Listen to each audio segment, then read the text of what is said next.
Somnath corridor મામલે પૂર્વ સાંસદ દિનુભાઈ સોલંકીએ ખુલ્લો ટેકો જાહેર કર્યો છે।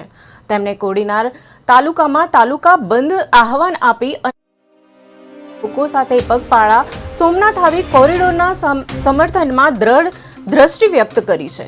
દિનુભાઈએ આરોપ લગાવ્યો કે કેટલાક આગેવાનો રાજકીય લાભ લેવા માટે આ મુદ્દો ઉછાળી રહ્યા છે। તેમણે પ્રશ્ન ઉઠાવ્યો કે અગાઉ સાધુ સમાજ અને દેવી પૂજકોનો મકાનો તોડ્યા ત્યારે વિરોધ શા માટે ન થયો।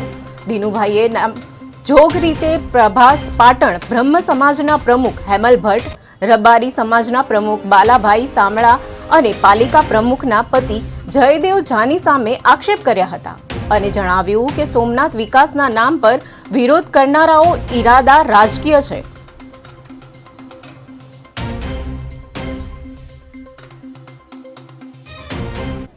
બાલાભાઈ સામરા એ તો કર્મચારી હતા, એને તો ખૂબ સોમનાથ મહાદેવનું ખાધું પીધું, દાદાની સેવા માર્યો। એવી એક હોટલની હજી બીજી 5 તમારી હોટલ બની જાય। એક હોટલ બનાવવા માટે ને એક હોટલને બચાવવા માટે તમે આ સોમનાથની વચ્ચે રોડા ના પાડો। આ બધા જ આપ સનાતની આગેવાનો છો। આપ તો વિચારો કે આપ સનાતની ધર્મના મુખ્ય રખેવાળો